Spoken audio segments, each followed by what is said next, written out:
Russia Ukraine യുദ്ധം അടുത്ത ലെവലിലേക്ക് പോയിക്കൊണ്ടിരിക്കുന്നു എന്ന് തന്നെ പറയാം. ഉക്രൈന്റെ വളരെ പ്രധാനപ്പെട്ട ഒരു സിറ്റിയായ ആദ്വിക റീജിയൻ വളരെ പെട്ടെന്ന് തന്നെ റഷ്യയുടെ കൺട്രോളിലാകാൻ പോകുന്നു എന്ന് പറയപ്പെടുന്നു. അതുപോലെ തന്നെ കർക്കിവ് എന്ന റീജിയൻ ഇതും വളരെ പ്രധാനപ്പെട്ട ഒരു റീജിയൻ തന്നെയാണ്. 2022 റഷ്യയുടെ സ്പെഷ്യൽ മിലിറ്ററി ഓപ്പറേഷൻ ആരംഭിച്ചതിന് ശേഷം ഉക്രൈന്റെ ഭാഗത്തു നിന്നും റഷ്യ പിടിച്ചെടുത്തതും അതുപോലെ തന്നെ അത് തിരിച്ചു പിടിച്ചതുമായ ഉക്രൈൻ വീണ്ടും തിരിച്ചു പിടിച്ചതും എന്ന് പറയപ്പെടുന്ന ഒരു റീജിയനാണ് ഈ കർക്കിവ് എന്ന റീജിയൻ. ഈ ഒരു റീജിയൻ വീണ്ടും റീക്യാപ്ചർ ചെയ്യാനായി റഷ്യ അവരുടെ സോൾജിയേഴ്സിനെ ഈ ഒരു റീജിയനിൽ നിന്നും ഏകദേശം 40 കിലോമീറ്റർ ദൂരത്തിൽ കൊണ്ടുവന്ന് എത്തിച്ചിരിക്കുന്നു എന്ന് പറയപ്പെടുന്നു. 500-ൽ പരം ടാങ്കുകളും അതുപോലെ തന്നെ ആർട്ടിലറി യൂണിറ്റ്സ് എല്ലാം ഈ ഒരു ഭാഗത്ത് കൊണ്ടുപോയി വെച്ചുകൊണ്ടിരിക്കുന്നു എന്ന് പറയപ്പെടുന്നു. ആദ്വിക റീജിയൻ ആണെങ്കിൽ പൂർണ്ണമായും നശിച്ച ഒരു റീജിയനായി മാറിക്കൊണ്ടിരിക്കുകയാണ്. ഇതുവരെ റഷ്യ ഒരു റീജിയൻ പിടിച്ചെടുക്കാനായി എന്തൊക്കെ ശ്രമങ്ങൾ ചെയ്യുമോ അതിനേക്കാൾ അധികമായ ശ്രമങ്ങളും അധികമായ ആക്രമണങ്ങളും നടത്തുന്നുണ്ട്. 1-2 ദിവസത്തിനകം തന്നെ ആദ്വിക റീജിയൻ മുഴുവനായും ഞങ്ങൾ പിടിച്ചെടുക്കുമെന്നും റഷ്യ അറിയിച്ചിരിക്കുന്നു. ഇനി അഥവാ ഈ റീജിയൻസ് എല്ലാം റഷ്യയുടെ കൺട്രോളിലായി കഴിഞ്ഞാൽ ഉക്രൈന് അത് വളരെ വലിയ നാശനഷ്ടമായിരിക്കുമെന്നതിൽ യാതൊരു സംശയവുമില്ല. ഉക്രൈന്റെ സോൾജിയേഴ്സ് ആണെങ്കിൽ ആദ്വിക റീജിയനിൽ നിന്നും ഇപ്പോൾ പിൻവാങ്ങിക്കൊണ്ടിരിക്കുകയാണ്. ആദ്വിക ഭാഗത്തൊക്കെ ബാക്കിയുണ്ടായിരുന്ന കുറച്ച് ജനങ്ങളെയും അവിടെ നിന്നും ഇവാക്യുവേറ്റ് ചെയ്തുകൊണ്ടിരിക്കുകയാണ്. അതുപോലെ തന്നെ റഷ്യ ഇതെല്ലാം എങ്ങനെയാണ് ചെയ്തുകൊണ്ടിരിക്കുന്നത്?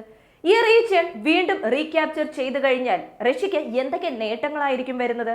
അതുമാത്രമല്ല കർക്കിവ് റീജിയനോടനുബന്ധിച്ച് അതിനോട് അടുത്ത് തന്നെ ഏകദേശം 40,000 സോൾജിയേഴ്സിനെ കൊണ്ട് നിർത്തുന്നു എന്ന് പറയപ്പെടുന്നുണ്ട്. ഇതിന്റെയൊക്കെ കാരണം എന്തായിരിക്കും? ഇതെല്ലാം ഈ ഒരു വീഡിയോയിലൂടെ അറിയാൻ പോകുന്നു. വീഡിയോയിലേക്ക് പോകുന്നതിന് മുമ്പ് ഇതുവരെ ചാനൽ സബ്സ്ക്രൈബ് ചെയ്യാതെയാണ് കാണുന്നതെങ്കിൽ ചാനൽ ഒന്ന് സബ്സ്ക്രൈബ് ചെയ്യുക. വോയിസ് ഓഫ് വിക്കിയിലേക്ക് എല്ലാവർക്കും സ്വാഗതം.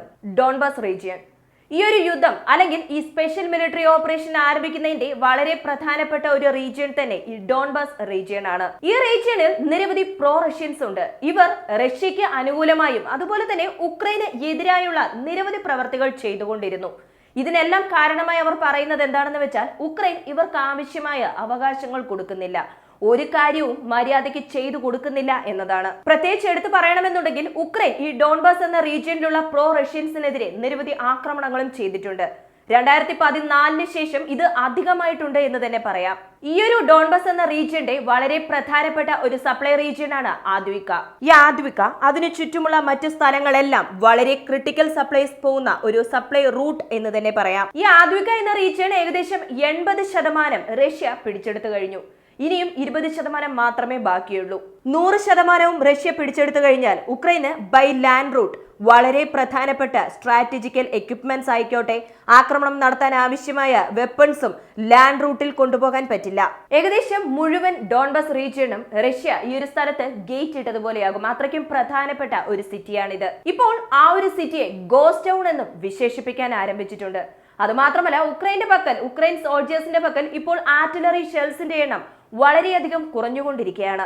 ഇപ്പോൾ നിരവധി ഉക്രൈൻ കമാൻഡേഴ്സ് തന്നെ പറയാൻ ആരംഭിച്ചിരിക്കുകയാണ്, റഷ്യ അഥവാ ഏകദേശം ഒരു 5 ആർട്ടിലറി ഷെൽസ് ഫയർ ചെയ്ത് കഴിഞ്ഞാൽ ഞങ്ങൾക്ക് മറുപടിയായി 1 ആർട്ടിലറി ഷെൽ മാത്രമേ ഫയർ ചെയ്യാൻ സാധിക്കുകയുള്ളൂ. കാരണം അത്ര അളവിൽ മാത്രമേ ഞങ്ങളുടെ പക്കലുള്ളൂ എന്ന്. മഴ പെയ്യുന്നത് പോലെയാണ് റഷ്യ ഇപ്പോൾ ഉക്രൈനെതിരെയുള്ള ആർട്ടിലറി ഷെൽ ഫയറിംഗ് 5 മടങ്ങ് അധികമായി ചെയ്തുകൊണ്ടിരിക്കുന്നത്. ഓൾറെഡി ഞാൻ പറഞ്ഞല്ലോ ഉക്രൈന്റെ പക്കൽ ഇപ്പോൾ വളരെ കുറച്ച് അളവിൽ മാത്രമേ ആർട്ടിലറി ഷെൽസ് ഉള്ളൂ എന്ന്. ഈ ആർട്ടിലറി ഷെൽസ് എല്ലാം ഡിസ്ട്രോയ് ചെയ്യാനും അവരെ ഡീവിയേറ്റ് ചെയ്ത് വിടാനും വേണ്ടി റഷ്യ ഇപ്പോൾ പുതിയ രീതിയിലുള്ള പല ടാക്ടിക്സും ഉപയോഗിച്ചുകൊണ്ടിരിക്കുന്നു. ആദ്യം അതായത് ഈ സ്പെഷ്യൽ മിലിറ്ററി ഓപ്പറേഷൻ ആരംഭിച്ചതിന് ശേഷം റഷ്യ ചെയ്ത വലിയ തെറ്റ് ഒരു വലിയ ഗ്രൂപ്പായി പോയി ഉക്രൈനെതിരെ ആക്രമണം നടത്തിയെന്നതാണ്. എന്നാൽ ഇപ്പോൾ അവർ ചെറിയ ഗ്രൂപ്പായി ഫോം ചെയ്ത് ഒരു യൂണിറ്റാക്കി മാറ്റി പല ദിശയിൽ നിന്നും ഉക്രൈനെ വളയാൻ ആരംഭിച്ചിരിക്കുന്നു. ഉക്രൈന്റെ കമാൻഡ് പോസ്റ്റ് ആയിക്കോട്ടെ, ഉക്രൈന്റെ ട്രെഞ്ചസ് ആയിക്കോട്ടെ, ഇതെല്ലാം ചുറ്റി വളഞ്ഞുകൊണ്ടിരിക്കുകയാണ്. സോ ഇങ്ങനെ ചുറ്റി വളയുന്നത് കൊണ്ട് ഉക്രൈൻ വളരെ ബുദ്ധിമുട്ടിലായിരിക്കുകയാണ്. കാരണം ഉക്രൈന്റെ പക്കൽ ഞാൻ ഓൾറെഡി പറഞ്ഞല്ലോ കുറഞ്ഞ അളവിലാണ് ആർട്ടിലറി ഷെൽസ് ഉള്ളത്. ഇനി അഥവാ ഇവർ ഒരു വലിയ ഗ്രൂപ്പായി വന്നു കഴിഞ്ഞാൽ ഒരു റോക്കറ്റോ അല്ലെങ്കിൽ മിസൈലോ വിക്ഷേപിച്ച് ആ ഗ്രൂപ്പിനെ തന്നെ ഇല്ലാതാക്കാം. ഇപ്പോൾ ചെറിയ യൂണിറ്റായി വരുന്ന സമയത്ത് ഇവരുടെ പക്കൽ നിന്നും അധികമായ ആർട്ടിലറി ഷെൽസ് ഫയർ ചെയ്യേണ്ടി വരും.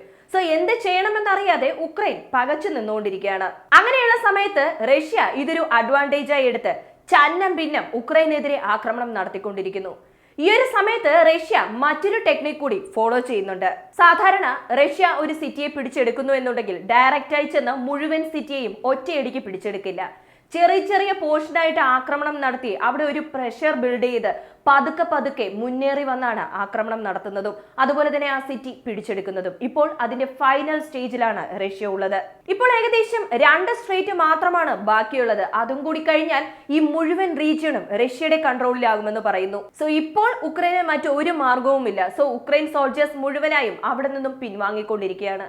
സോ ഈ യുദ്ധം തീവ്രമായിരുന്ന സമയത്ത്, ആദ്വിക റീജിയണിൽ തീവ്രമായിരുന്ന സമയത്ത് ഉക്രൈന് ഒരു അഡ്വാൻറ്റേജ് ഉണ്ടായിരുന്നു. അതെന്താണെന്ന് വെച്ചാൽ സ്ട്രീറ്റ് ബാറ്റിൽ എപ്പോഴും ഉള്ളിലേക്ക് ഇൻട്രൂഡ് ചെയ്ത് വരുന്നവർക്കായിരിക്കും ഡാമേജ് കൂടുതലായിട്ട് സംഭവിക്കുക. ഡിഫെൻഡ് ചെയ്യുന്നവർക്ക് ഈസിയായി അവർക്കെതിരെ യുദ്ധം ചെയ്യാൻ പറ്റും. ഇപ്പോൾ ഈ സിറ്റിയിലെ സാഹചര്യം മുഴുവനായും മാറിക്കഴിഞ്ഞു. റഷ്യ അവരുടെ ഡ്രോൺസ് ഒക്കെ കോർഡിനേറ്റ് ചെയ്ത് അവിടെ എന്തെങ്കിലും ഉക്രൈനിയൻസ് ഉണ്ടെങ്കിൽ അവിടെ ഒരു മിസൈൽ സ്ട്രൈക്ക് ഒക്കെ ചെയ്ത് അബാൻഡൻ അപ്പാർട്ട്മെന്റ്സിൽ ഇരിക്കുന്നവരെ ഇല്ലാതാക്കിയിട്ട് മാത്രമാണ് ടാങ്ക്സ് യൂണിറ്റ് അയക്കുന്നത്. സോ ഇപ്പോൾ ഈ ഒരു ഭാഗത്ത് ഉക്രൈന്റെ ഏറ്റവും വലിയ ഡിസ്അഡ്വാൻറ്റേജ് എന്താണെന്ന് ചോദിച്ചാൽ അവിടെയുള്ള മാക്സിമം ബിൽഡിംഗ്സും തകർത്തു കഴിഞ്ഞു. സോ മറഞ്ഞു നിന്ന് ആക്രമണം നടത്തുക എന്നത് അസാധ്യമായിരിക്കുകയാണ്. അതുകൊണ്ട് തന്നെ റഷ്യ അഡ്വാൻസ്ഡ് ആകുന്നത് ഉക്രൈൻ സോൾജേഴ്സിന് തടയാൻ സാധിക്കുന്നില്ല. ഇനി അഥവാ ഈ ഭാഗത്തൊക്കെ മൈൻസ് ഒക്കെ വെച്ച് സെറ്റ് ചെയ്യാമെന്ന് വിചാരിച്ചാലും അവർ ഡിഫെൻഡ് ചെയ്യാമെന്ന് വിചാരിച്ചാലും അതിനുള്ള സമയം ഇനി അവരുടെ പക്കലില്ല. കാരണം ഇനിയും വളരെ പെട്ടെന്ന് തന്നെ റഷ്യയുടെ കൺട്രോളിൽ ഈ റീജിയൻസ് ആകും. അത് മാത്രമല്ല, ഈ ഒരു കാര്യത്തിൽ നിന്ന് ഇപ്പോൾ ഇതുവരെ ഞാൻ പറഞ്ഞതിൽ വെച്ച് 2 കാര്യം നമുക്ക് വ്യക്തമായി മനസ്സിലാക്കാം. ഒന്ന്, ഉക്രൈന്റെ പക്കലുള്ള ആർട്ടിലറി ഷെൽസ് എല്ലാം കുറഞ്ഞുകൊണ്ടിരിക്കുന്നു.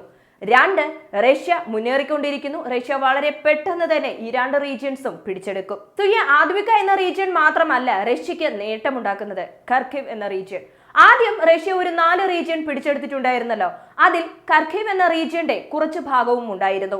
റഷ്യൻ സേന പിൻവാങ്ങിയ സമയത്ത്, അതായത് ഉക്രൈന്റെ കൗണ്ടർ ഒഫൻസീവ് ആരംഭിക്കുന്നതിന് മുൻപ് തന്നെ റഷ്യ കുറച്ച് പിൻവാങ്ങിയിട്ടുണ്ടായിരുന്നു. ആ ഒരു സമയത്ത് റഷ്യ പിടിച്ചെടുത്തിരുന്ന എല്ലാ ഭാഗവും ഉക്രൈൻ തിരിച്ചു പിടിച്ചിട്ടുണ്ടായിരുന്നു. ആ ഒരു ഭാഗം കണക്കിലെടുത്ത് റഷ്യ അവരുടെ അടുത്തഘട്ട ആക്രമണത്തിന് തയ്യാറായിക്കൊണ്ടിരിക്കുകയാണ്. ഏകദേശം അവരുടെ എയർ ഡിഫൻസ് സിസ്റ്റം യൂണിറ്റ്, 500-ൽ പരം ടാങ്ക്സ്, 40,000 സോൾജേഴ്സ്, ഇതെല്ലാം ഈ സ്ഥലത്താണ് പെട്ടെന്നുള്ള ഒഫൻസീവ് ഓപ്പറേഷന് വേണ്ടി റഷ്യ തയ്യാറാക്കിക്കൊണ്ടിരിക്കുന്നത്. ഇതെല്ലാം ഒരു റിപ്പോർട്ടായി പുറത്തു വന്നുകൊണ്ടിരിക്കുകയാണ്.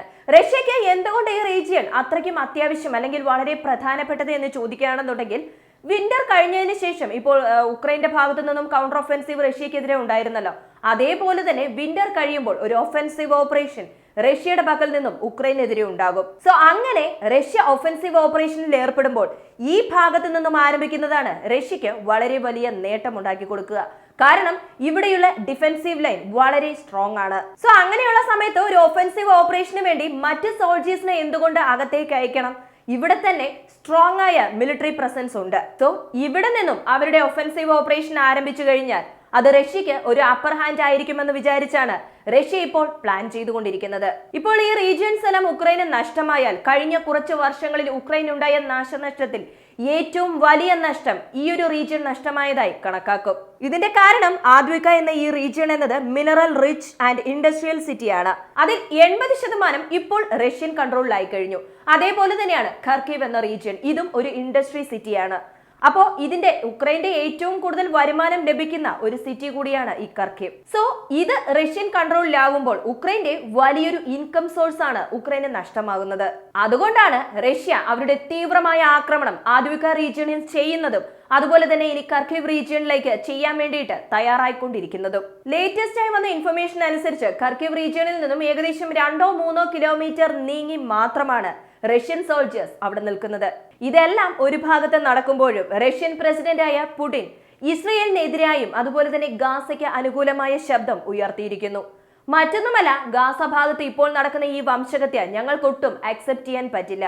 ഏറ്റവും കൂടുതൽ കുട്ടികൾ കൊല്ലപ്പെടുന്നത് ഈ യുദ്ധത്തിലാണ് അല്ലെങ്കിൽ ഈ പ്രശ്നത്തിലാണ് എന്നും അദ്ദേഹം ചൂണ്ടിക്കാണിക്കുന്നു. സോ ഇങ്ങനെ പുടിൻ പറയുന്നതെല്ലാം കണക്കിലെടുത്ത് ഗാസയ്ക്ക് അനുകൂലമായും ഇസ്രയേലിന് എതിരായും ഇൻഡയറക്റ്റ് ആയി പുടിൻ സംസാരിക്കുന്നു എന്ന രീതിയിൽ പലരും അഭിപ്രായപ്പെടുന്നു. ഇസ്രയേൽ ഹമാസ് പ്രശ്നം ആരംഭിച്ച ആ സമയം മുതൽക്കേ തന്നെ ഇസ്രയേലിന് എതിരായും അതുപോലെ തന്നെ പാലസ്തീന് അല്ലെങ്കിൽ ഗാസ ഭാഗത്തെ ജനങ്ങൾക്ക് അനുകൂലമായ ശബ്ദം പുടിൻ ഉയർത്തിയിട്ടില്ല എന്നുണ്ടെങ്കിലും, നേരിട്ട് പറഞ്ഞിട്ടില്ല എന്നുണ്ടെങ്കിലും, അവിടെ നടക്കുന്ന വംശഹത്യ അതുപോലെ തന്നെ ഹ്യൂമൻ റൈറ്റ്സ് വയലേഷനെതിരെയൊക്കെ ധൈര്യമായി ശബ്ദമുയർത്തിയിട്ടുണ്ട്. ഈ ഒരു അപ്ഡേറ്റിനെ കുറിച്ചുള്ള നിങ്ങളുടെ അഭിപ്രായം മറക്കാതെ കമന്റായി ചേർക്കുക.